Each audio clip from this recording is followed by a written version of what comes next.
Եթե հարցերը չլուծվի իմ կարծիքով արդեն ոչ թե Նովակն է զբաղվելու փոխվարչապետներից, այլ Բորտնիկովը բոլորով։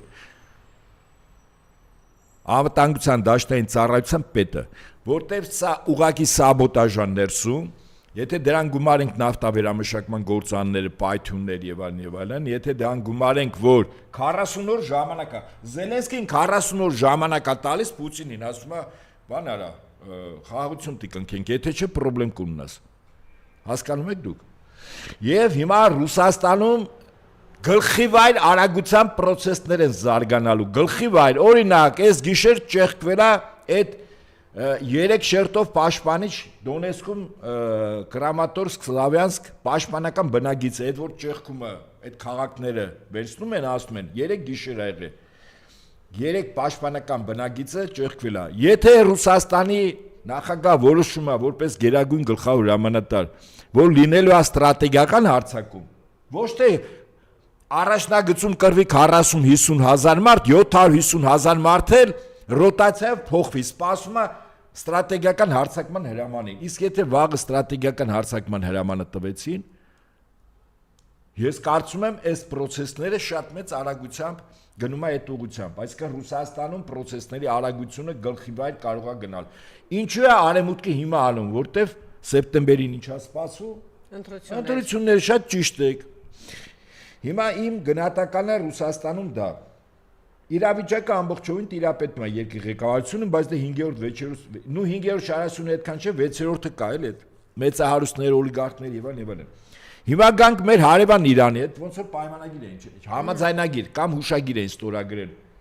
Բայց 3 նորից սկսեցին հարվածել, չէ՞։ ԱՄՆ եւ Իրանը։ Իրանն էլ հարվածեց։ Իրանը հարվածեց Կաթարի եւ Արաբիայի, եթե չեմ սխալվում, ամերիկյան ռազմաբազաներին։ Սա ինչ է նշանակում, որ այդ ստորագրած թղթի կտորը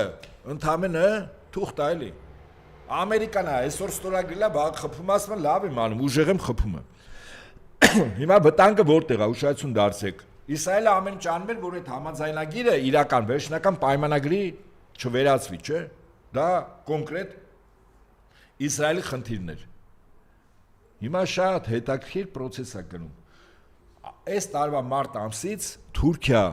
Իսրայել հարաբերությունները կտրուկ, շատ կտրուկ վատթարացել է։ Ուղղակի դրա մասին ես շատ կցանկանայի, որ մասնագետները խոսեին։ Ու ցավոք սրտի չեն խոսում։ Օրինակ հիմա նայեք, որտեղ է հակասությունները։ Ինչու եմ ասում մարտ ամսից, մարտի 2-ից, որտեղ Հեզբոլայի դեմ կոնկրետ Ցախալը, այսինքն Իսրայելի պաշտպանության բանակը սկսեց ակտիվ գործողություններ եւ մտավ Լիբանանի տարածք։ Հարավային շատ բնակավայր գրավված է հիմա։ Ուրեմն մեկ Լիբանանը, Շայրի Բախում, Թուրքիա, Իսրայել, Սիրիան, Դամասկոս, Սիրիայում Իսրայելն է օգնում։ Իր բանակում միակ ազգությունը, որը իրավունք ունի ծառայել, դրուզներն են։ Դրուզները Սիրիայում մեկ մարզում կան։ Հիմա Իսրայելը զինում է դրուզներին, ասում է պետք լինի ավտոնոմիա, պետք լինի, եթե ավտոնոմիա չեք ուզում, պետություն կստեղծենք։ Դրան գումարած քրդերին։ Այսինքն Սիրիայի պահով, իսկ Թուրքիան Իսրայելին պետքա թույլ Սիրիա, որտեղ ինքը առավելագույն իր գործիքակազմով կառավարի, իսկ Թուրքիային պետքա ուժեղ իր կողմից դրած վարչակազմ եւ ուժեղ Սիրիա։ Հաջորդ բախման կետը Թուրքիայում քրդական գործունը։ Սիրիան ամեն ինչ անում է, որպեսզի Թուրքիայում քրդական գործունը իր ազդեցության ներքո լինի եւ կառավարել լինի։ 4-րդը Գազայի հատվածի Համասը, այսինքն պաղեստինցիները, որտեղ Թուրքիան ամեն ինչ անում է, որ զինի, դա իր եւ Բրիտանիայի կողմից ստեղծված կառույցեր։ Միջանկյալ անցավ Իրանի հսկողության տակ, հիմա Թուրքիան բավականին ակտիվացել է։ Հիմա այս, ինչպես ասում են, իրողությունների ֆոնի վրա այս տարվա մարտի 2-ից սրվել է Իսրայելի եւ Թուրքիայի հարաբերությունները։ Այն աշճան, որ ցեղասպանությունը կառավարությունը ընդունել է շուտով օրենսդիր մարմին Քնեսեթի մտնի, որ վավերացվի։ Բայց հեսա Նիկոլը նամակը գրի, ասի տենց բան չանեք։ Չէ, իսկ եթե արեցին օրինակ Բենյամին Նատանյահուի սետկեն կփակի Հայաստան մտնելուց կամ կասի հենց որ գաք ձերբակալում, չէ։ Պատկերացնում ես։ Եկե թարսի պես այդ մարդը գալու է իր զորքով Նիկոլին ձերբակալի։ Իմիջիալից հետաքրիր է այն փուլում, երբ որ ամենա խայտարակ ցածր վարկանիշը ունի, հեղինակություն ունի Նաթանյահուն, ինքը արդեն ընկալվում է որպես բառիզբուն իմաստով ցեղասպան, միջազգային Այո, առավել եւս հետապնդում է ինքը Նաթանյահուն, հետապնդում է։ Լավ։ Ակնհայտ որ սա օգտագործվում է ինչի համար Թուրքիայի վրա լծակ։ Ահա, ընդամենը։ Բայց ասեմ ձեզ, որ հետաքրքիր զարգացումներ կարող է սպասեն։ Ուրեմն Թուրքիայի դեմ Ֆրանսիայի նախաձեռնությամբ այս գործի Հայաստանի գործնականում Ռուսաստանի դեմ, ասենք Թուրքիայի հետ, չգիտեմ, Իրանի դեմ եւ այլն, քավորը Ֆրանսիան է, բոլոր առումներով։ Արցախի թիվ 1 պատասխանատուն հայնազրկման 23 թվականի սեպտեմբեր 15-20-ին Ֆրանսիան է պատասխանատուն։ Առաջին հերթին, որտեղ 22-ի հոկտեմբերի 6-ին այո, Միշել Մակրոն, շատ ճիշտ է։ Շարլ Միշել ասենք, թե չէ կմտածեն, չգիտեմ։ Մակրոնի անունը Միշել ենք ասում։ Ինչևէ, այստեղից հետևություն, որ ամենայն հավանականությամբ ես կարող եմ ենթադրել, եթե այս լարումները եւ իրոք եթե Քնեսետը ցեղասպանություն ընդունի, ապա սա ինչա նշանակում։ Սա նշանակում է, որ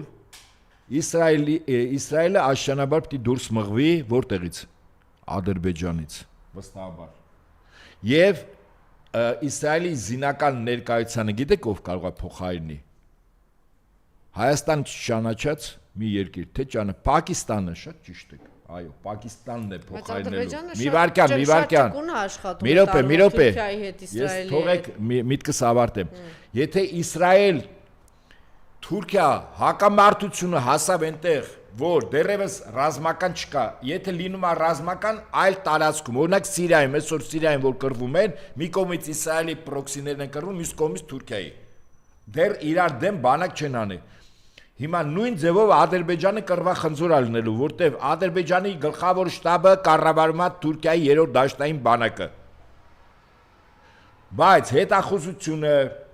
անօթաչուների արտադրությունը, ռազմարդյունաբերական համալիրի որոշ ճյուղեր Իսրայելի կառավարման ներքո է։ Նավթը եւ տնտեսվարող սուբյեկտները Բրիտանիայի կառավարման ներքո են։ Թե չէ Ալիև ասիկ, Ալիև ով է այս ամենի մեջ։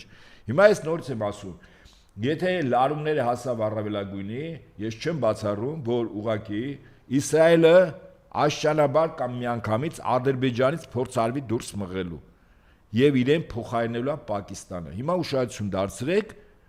բայց եթե Իսրայելը ընդեղից դուրս մղվեց, Իրանի այդ սահմանում որտեղ պետք է հայտնվի իր գաղտալսող սարքերը, հետախուզական կառույցները եւ այլն, որտեղ է գալու Իսրայելը, եթե Ադրբեջանից դուրս է մղվում։ Հայաստան, հա։ Շատ ճիշտ եք, Հայաստան իհարկե։ Ավելին մի վարքյան, Հայաստան է գալու Իսրայելը։ Ավելին ասեմ ձեզ։ Պարոն Ապետյան, սա առաջին անգամ չի, որ sense լարվածություն ա եղել Թուրքիա եւ Իսրայել եւ տեսել ենք, որ վերջին 2 տասնամյակում այդ լարվածությունը շարունակվում է, այլ չեմ ասում Գազայի հետ կապված ինչ ծայրահեղման հայտարարել, բայց առաջին անգամ չի, որ դրանով իրենք փորձում են վախեցնել Էրդողանին, որ հեսա բան։ Ես միտք ավարտեմ։ Ոչ թե համաձայն չեմ, ասեմ սա բանը կրկնվում է, էլի։ Մի րոպե, Ֆրանսիան դուք գիտեք Իսրայելի հետ նոր հակաթուրքական դաշինք ռազմական ստեղծել, որ մենք շուտով Հայաստանն է հայտնվելու։ Հիմա ասեմ, ովքեր են այդ դաշինքի մեջ՝ Հունաստան, Կիպրոս, Ֆրանսիա, Իսրայել, Հայաստան։ Խավորությունը զենքի առումով գիտեք ով անելու։ Մեր թիվ 1 ռազմատեխնիկական համագործակցություն իրականացնող պետությունը։ Հնդկաստանը։ Բան եմ ասում ձեզ, Թուրքիայի դեմ հակաթուրքական բլոկ է ստեղծում, որտեղ Հայաստանը գործիք է։ Ես այս իմ վերլուծությունը պատմական անցյալով երբ որ տանում եմ 1916-1921 թիվ Կիլիկայի Հայաստան։ Ֆրանսիայի պրոտեկտորատի տակ 400,000 հայ էին ապրում։ 21 թվին Ֆրանսիան հայերին խուրդեց Թուրքիային, 400,000-ից 100,000-ը սրի քաշվեցին։ Այս այդ վտանգն եմ տեսնում։ Ես մեծ վտանգ եմ տեսնում, որ Թուրքիայի եւ Ադրբեջանի հետ Իսրայելի եւ Ամերիկայի, նորից եմ, Իսրայելի եւ Ամերիկայի հորդորով, պնդմամբ, ճնշումով Հայաստանը հարաբերությունները աշճանաբար վատացնելու է, որպեսզի հայտնվի Հայաստանը հակաթուրքական բլոկում։ Թուրքիան ՆԱՏՕ-ի երկիր է եւ Իսրայելը դա մեծ հաշվով նշանակում է Միացյալ Նահանգներ, Եվ հետո Միացյալ Նահանգները այդ հարցերը Շահերի բախում կա։ Լարված բան փուլերում այդ հարցերը Իսրայելը այնքան ուժեղ գտնվեց, որ Տրամպի կնքած Իրանի հետ հուշագիրը գցեց աղբաման, ընդամենը օր ու կես է տևել։ Հետո գնում է այնտեղ խնդրում աղաչում։ Լավ անում, բայց հետո իր արդյունքին հասնում է։ Չէ, հիմա ինչ։ Արդյունքին հասավ օր ու կես Տրամպի ստորագրությունը դու պատկերացնում ես Տրամպի Վենսի ստորագրությունը երկիր մոլորակի վրա ով կարա արհամարի եւ վիժեսնի։ Գուցե դրանք մանիպուլյացիաներ են, այդ ամեն ինչը արվում է ներսի համար ընտրություններ են Տրամպը ասում է տեսեք ես գուշակներին իսկ Իսրայելը իրեն էսպես է լավ ես կոնկրետ փաստերի վրա եմ խոսում ինչ որ ասում եմ մենք նաև էսպես վերնագրեցինք որ այս Պուտինը երեք շատ կարևոր բաներ ասեց հա ամփոփենք դրանով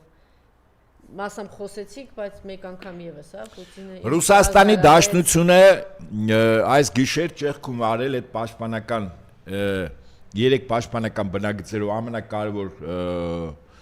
Սլավյանսկ հրամանատարության գիծը դա ճեղքում է 1 երկրորդ Պուտինը երեք հաշվի առնելով արհեստական կերպով բենզինի դիզվառելիքի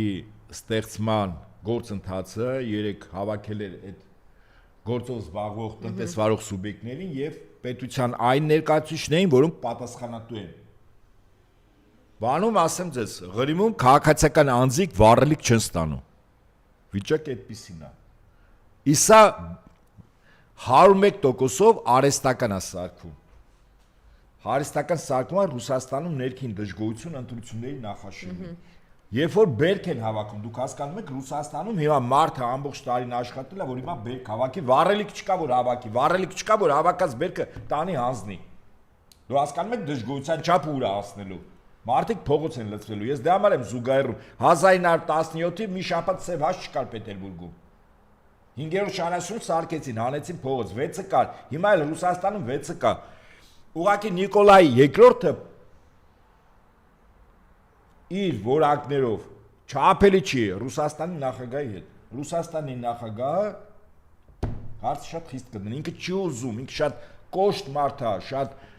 խիստ Քայլերի կողմնակից, բայց ինքը նաև ներքին հեղափոխություն է անում, չէ՞, հիմա Ուրեմն այդ վաղուց որականներն են ցուցակում։ Ուրեմն իհարկե, ես հիշում եմ որ ասում են պատերազմը Ռուսաստանին է պետք, որտեղ այնտեղ սարքում է Ռուսաստանի ապագա կառավարչական էլիտան։ Սա իրականություն, այո։ Իրականում ինքը քանի դեռ այդ էլիտան չուներ, ընդ որում ոչ միայն հայն ասել, որոնք նաև պիտի գային որոշակի գիտելիք կրթություն ստանային, այնպես չի որ բայց բավականին բալանսավորված, օրինակ Եզին Ռասիայի հնգյակի մեջ Լավրովն է, Սաբյանին է, մեկ առաջին հնգյակում մի շտաբի պետ իրանց Ռուսաստանի հերոս եւ այլն։ Հիմա ինչ եմ ասում, այսինքն Ռուսաստանի նախագահ էվոլյուցիոն ձևով է փոխում, ռևոլյուցիա չի անում։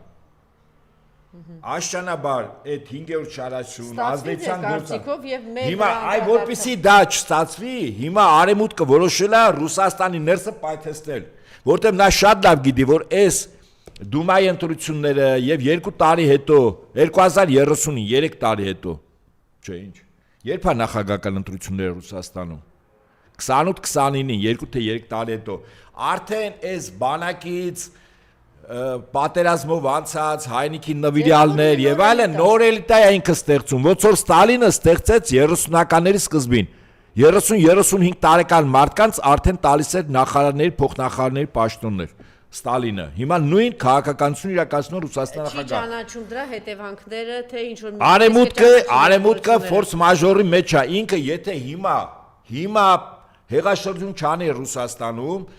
Եվ Ռուսաստանը Ուկրաինայի հարցը լուծումը դուք հասկանում եք ինչա տեղի ունենալու։ Առավելևս Լեհաստանը, որը Բրիտանիայի թիվ 1 գործիքն էր, այդ ամբողջ արևելյան Եվրոպայի երկրներում, Լեհաստանը ընդվզել է։ Լեհաստանը վաղ Ուկրաինայից ասելու է Լվովը հետ են բերում։ Իմն է եղել։ Ով ասում որ Լվովը քոնն է եղել, չհասկացա։ Եվ ոչ միայն Լվովը։ Դե Ռումինիան է ասել Ուկրաինայից ինչ եմ հետ բերելու։ Վերջին հարցը Ռուսաստանը շարունակում է, այսինքն դեռ չեն ճանաչել այս ընտրությունները, հետևանքները, թե ինչ որ ոմանք ասում են Ես կարծում եմ Ռուսաստանի ղեկավարը այնուամենայնիվ լինելով զինվորական մարդ, բայց քաղաքականության մեջ ինքը փորձում է ոսկերչական ճշգրտությամբ որոշումներ կայացնել, ինքը սպասելու է համարատական դատարանի որոշմանը իրավական եւ դրանից հետո երբ որ ՍԴ-ն հիմնավորում է որ ընտրություններ այո եղել են խախտումներ, բայց որ էական ազդեցություն չունեցել եւ այլն, դրանից հետո մեծ հավանականություն կա որ ճանաչի, որտեվ Ռուսաստանը, Իրանը, Չինաստանը այդ երկրների ղեկավարները չունեն մշակույթ աշխատել, ստեղծել ընդդիմադիր դաշտ օպոզիցիա։ Իրանք միշտ աշխատում են պետությունների ղեկավարներ, նույնիսկ եթե իրանք սրտովը չի շատ վատն են, բայց ասում են աշխատում ենք իշխանությունների հետ, աշխատելու են, ինչ են։ Այսինքն ինչ ասելու են չենք աշխատում, հարաբերությունները խզելու ենք, ինչ են ասելու։ Իրենք սպասում են, ես վստահաբար եմ ասում, ՍԴ-ն ինչ որոշում կա, այսինքն վերջին ացյանն է, վերջին ացյանը որոշումը կայացեց, իհարկե հարաբերությունների ջերմություն եւ այլն չի լինի,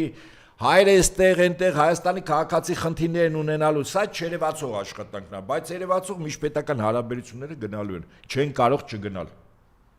Ես դրա համար եմ ասում, Փաշինյան Նիկոլը իր եւ պլանան արել, եւ պլան բն արել։ Եվ ընդդիմությունը իմ կարծիքով չուներ մոտիվացիա այնքան իշխանությունը վերցնելու, որքան Նիկոլը իշխանությունը պահելու, քանիցս ասել ենք էս։ Մոտիվացիան ամենակարևորն է մարդու կեցվածքը։ Այն որ 3% դուք ասում եք 10% եւ սրանով ավարտենք 3%-ի ժամանակ էր Նիկոլ Փաշինյանը հայտարարել կես ժամից 1.5 որ խոսելու է 3% էր հաշված, այսինքն ինքը այդ 3%-ով էր պատրաստում խոսալ, հա կես ժամից ինքը մտավ 9%-ով, ավարտեց 12.5%-ով։ Ինչու եմ թվեր հիշում, որտեվ այդ ժամանակ այն ինչի մասին հիմա ասում եմ, նաև իմ գնահատականը ես անտիֆեյքի ուղիղ եթերում էի։ Բայց 3%-ով մարդը մտնի ասի ես արդեն հաղթել եմ, Սամվելը Կարապետյան չասի, ես 20% արդեն հաշվել ենք մեր դիտորդներով բան էս կոմենկով մենք ենք հաղթել։ Օրինակ եմ ասում։ Հիմա փաստորեն ընդդիմադիր էլիտան պարտված է, հիմա մենք սպասելու ենք, տեսնենք Նիկոլը եւ իրեն ընտրող ժողովուրդը ինչ են անելու իրար, հա, ինչա տեղի ունենալու։ Ընդդիմությունը թող հաշվի, որ այս ճակատամարտը պարտվել է, այո, պարտվել է ընդդիմությունը։ Պատրաստվի հաջորդ ճակատամարտերին։ Այդ պարտությունը չի նշանակում, որ բան մենք այլևս ստեղ չենք կլնելու, այս մեր երկիրը չի եւ այլն։ Թող ավելի խորագետ լինեն, ինչքան խորհուրդներ ենք։ Ճիշտ է, մի քիչ վիրավորական բանով լրատվամիջոցների ղեկավարներին Սամվել Կարապետյանը ասում էր, չկանչեք ձեր մոտ, որին մեզ հերրակա խորհուրդ մորուտ չտան, չհասկացա։ Այսինքն մենք վերլուծում ենք, գնահատում ենք, սրտացավություն ենք հանդես բերում, հրապարակա, ոչ հրապարակա, առաջարկում ենք։ Ես արդյունքով եմ գնահատում, պարտվել է, բա ինչ արել, այ քեզ բան, չեքյատներ են պատմում։ Մարդկաց պետք չի խափել։ Ոչ էլ պատրանքների գիրկը գցել։ Ինքն էլ հաշվի հարդար է տեսնում այս երեք ուժերի հետ։ Հա, բայց երեք ուժերի ղեկավարները չգիտեին, որ վերջնարդյունքում Փաշինյան Նիկոլը չգիտեին, Նաիրա Զորաբյանին հարցնեին, ով է Փաշինյան Նիկոլը, մեկ առ մեկ կասել։ Դոմի ռոմանտիկ էլ Նաիրա Զորաբյանն էր, էլի։ Նաիրա Զորաբյանը շատ լավ գիտեր Նիկոլին։ Ինչ իմանամ, ես դրա մասին չեմ ասում։ Իր հերթը կճշտենք, ինչքանով է ռոմանտիզմը արդիական Նաիրայի մոտ։ Շնորհակալություն։